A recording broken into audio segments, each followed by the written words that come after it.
नमस्कार, मी प्रिया. प्रियाच्या सोपी रेसिपीमध्ये तुम्हा सर्वांचं खूप मनापासून स्वागत आहे. आज आपण एकदम वेगळ्या पद्धतीने पुरी बनवलेली आहे. तर ही जी पुरी आहे ती एक वेळेस तुम्ही नक्की करून बघा. आज आपण बाजरीची पुरी, तिखट मसाला पुरी कशी बनवायची ते बघणार आहेत. तर बघा, दिसायला तर खूपच मस्त दिसत आहे आणि या ज्या पुऱ्या आहेत त्या इतक्या टेस्टी होतात, म्हणजे इतक्या खमंग लागतात, तर खूपच खमंग लागतात. एक वेळेस ही रेसिपी नक्की करून बघा. आणि शिवाय ही जी पुरी आहे ती खूप दिवस टिकते. तुम्ही जर कुठे प्रवासाला जात असाल तर ही पुरी नेऊ शकता किंवा चहाबरोबर सुद्धा या पुऱ्या तुम्ही खाऊ शकता. तर रेसिपी शेवटपर्यंत नक्की बघा आणि व्हिडिओ जर आवडला असेल तर माझ्या चॅनलला प्लीज लाईक आणि सबस्क्राईब करा. एकदम सोपी रेसिपी आहे. चला तर मग रेसिपीला सुरुवात करूया. आता सगळ्यात अगोदर आपण साहित्य पाहूया. तर आपण 2 चमचे पांढरे तीळ घेतलेले आहेत. 2 मोठे चमचे आपण धने पावडर घेतली आहे. चिमूटभर आपण हिंग घेतलेला आहे. अर्धा चमचा लाल तिखट, 4 ते 5 आपण हिरव्या मिरच्या घेतल्या आहेत. लसूण 20 ते 25 पाकळ्या घेतल्या आहेत. 1 चमचा आपण जिरं घेतलेलं आहे. कढीपत्ता घेतलेला आहे.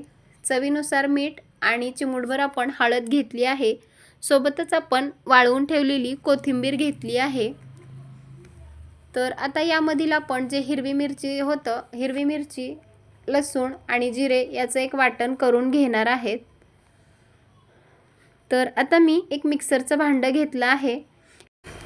आता मिक्सरच्या भांड्यामध्ये आपल्याला एक वाटण करून घ्यायचं आहे. तर आपण जी कोथिंबीर घेतली होती ती कोथिंबीर आपण यामध्ये टाकून घेणार आहेत.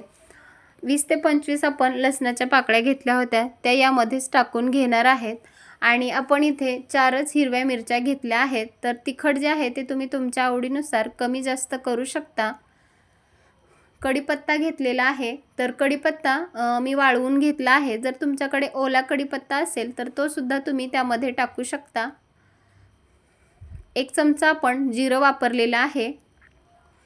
आता यामध्ये आपल्याला पाणी न टाकता याचं एक वाटण करून घ्यायचं आहे. तर पाण्याचा वापर करायचा नाही आणि हे जे वाटण आहे ते एकदम बारीक वाटण आपल्याला करून घ्यायचं आहे. तर बघू शकता तुम्ही, आपण इथे एक जाडसर असं वाटण करून घेतलं आहे.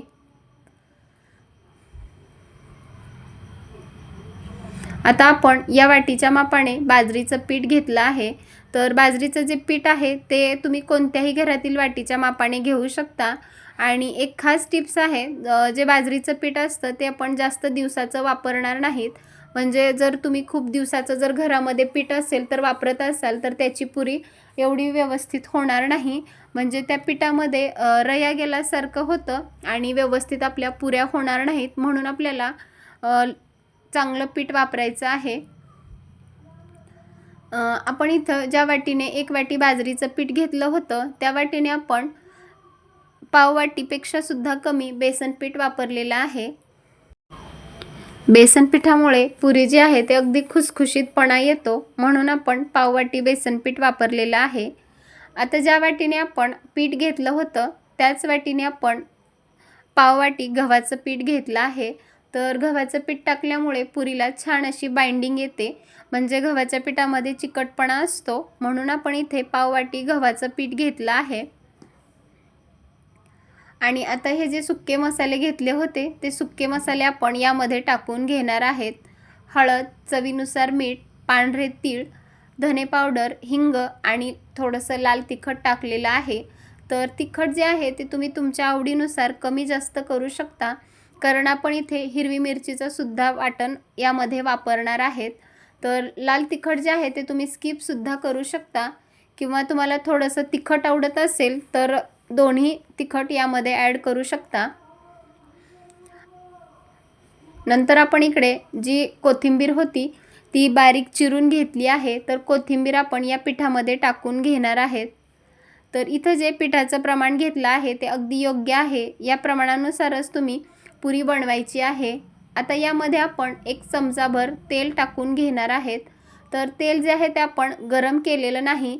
अगदी आपण जे रोज भाजीसाठी तेल वापरतो तेच तेल वापरलेलं आहे. तर गरम करण्याची गरज नाही. न गरम करताच आपण हे तेल वापरलेलं आहे. आता आपण पिठामध्ये तेल टाकून झालं की सर्व जे सुके जिन्नस आहेत ते चांगले हाताने चोळून घेणार आहेत। तुम्ही जर अजून माझ्या चॅनलला लाईक आणि सबस्क्राईब केलं नसेल तर प्लीज माझ्या चॅनलला लाईक आणि सबस्क्राईब करा। सोबतच बेल आयकॉनवर क्लिक करा आणि माझ्या रेसिपी तुम्हाला कशा वाटतात नक्की कमेंट करून सांगा। आता बघा आपण हे पीठ चांगलं मिक्स करून घेतलं आहे। आता यामध्ये आपण थोडं थोडं पाणी टाकून पिठाचा एक घट्ट असा गोळा करून घेणार आहे। तर बाजरीचं जे पीठ आहे त्यामध्ये जास्त प्रमाणामध्ये चिकटपणा नसतो, म्हणून आपण गव्हाचं पीठ आणि बेसन पीठ वापरलेलं आहे। आता यामध्ये आपल्याला थोडं थोडं पाणी टाकून पिठाचा एक घट्ट असा गोळा करून घ्यायचा आहे। तर बघा इथे आपण पिठाचा घट्ट असा गोळा करून घेतला आहे आणि आपण त्याला छान असं मळून घेणार आहेत, म्हणजे त्यामुळे आपली पुरी जी आहे ती अगदी छान होते आणि ती तुटणार सुद्धा नाही। तर बघू शकता तुम्ही आपल्या पिठाचं जे टेक्स्चर आहे ते। तर हे पीठ आपल्याला रेस्टसाठी न ठेवता लगेचच आपण याच्या पुऱ्या बनवून घेणार आहेत आणि जर तुम्ही हे पीठ रेस्टसाठी ठेवलं तर पिठाला थोडंसं पाणी सुटण्याची शक्यता असते आणि पुऱ्या व्यवस्थित होणार नाहीत। तर बघा इथे मी एक छोटा गोळा करून घेतला आहे आणि आता आपण याच्या पुऱ्या बनवून घेणार आहेत। तर एकाच वेळी आपल्याला जास्त गोळे सुद्धा करून ठेवायचे नाहीत किंवा जास्त पुऱ्या सुद्धा करायच्या नाहीत। आपण पुरी करतच या पुऱ्या तळून घेणार आहेत। तर पोळीपाटाला मी थोडंसं तेल लावून घेतलं आहे आणि आपण पुरी लाटून घेणार आहेत। तर अगदी हलक्या हाताने आपल्याला ही पुरी लाटून घ्यायची आहे। ज्याप्रमाणे आपण गव्हाची पुरी लाटतो तर ती पटकन तुटत नाही, तर बाजरीचं जे पीठ असतं थोडंसं हलकं असतं, म्हणून ती पुरी तुटली जाऊ नये म्हणून अगदी हलक्या हाताने ही पुरी आपण लाटून घेणार आहेत। तर बघा इथे आपण ही पुरी बनवून तयार केली आहे। अशाच प्रकारे आपण दुसऱ्यासुद्धा पुऱ्या बनवून घेणार आहेत। आता मी गॅसवरती एकीकडे तेल गरम करण्यासाठी ठेवलं आहे आणि तेल जे आहे ते आपल्याला अगदी कडकडीत तापवायचं नाही। तर पुऱ्या तुम्ही हातावर सुद्धा करू शकता किंवा जर तुम्हाला एखादं पॉलिथिन पेपर असेल तर त्यावर सुद्धा या पुऱ्या तुम्ही बनवून घेऊ शकता। आता बघा तेल सुद्धा आपलं चांगलं तापलेलं आहे। यामध्ये आपण एक एक करून या पुऱ्या तळून घेणार आहेत। तर यामध्ये महत्त्वाची टिप्स म्हणजे पुऱ्या आपल्याला जास्त वेळ बनवून ठेवायच्या नाहीत, त्या लगेच बनवायच्या आणि लगेचच तळून घ्यायच्या आहेत। म्हणजे एका वेळेस तुम्ही एक 4 ते 5 पुऱ्या बनवून घ्यायच्या आहेत आणि लगेचच आपल्याला तळण्यासाठी या पुऱ्या घ्यायच्या आहेत। तर बघा एका बाजूने पुरी आपली छान अशी तळून झाली की आपण ती दुसऱ्या बाजूने पलटवून घेणार आहेत आणि दोन्ही बाजूने आपण पुरी छान रंग येईपर्यंत तळून घेणार आहेत। तर अगदी लो टू मीडियम गॅसवर आपल्याला या पुऱ्या तळून घ्यायच्या आहेत। बघा पुरीला किती मस्त रंग आलेला आहे। आता आपण या पुऱ्या तेलातून काढून घेणार आहेत आणि तेल जे आहे ते आपल्याला सर्व निथळून घ्यायचं आहे।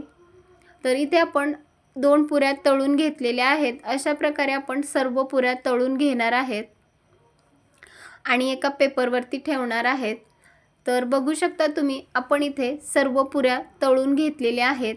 या पुऱ्या खायला इतक्या मस्त लागतात ना, तर एक वेळेस ही रेसिपी तुम्ही नक्की करून बघा आणि भरपूर दिवस टिकतात सुद्धा, अगदी खुसखुशीत होतात या पुऱ्या।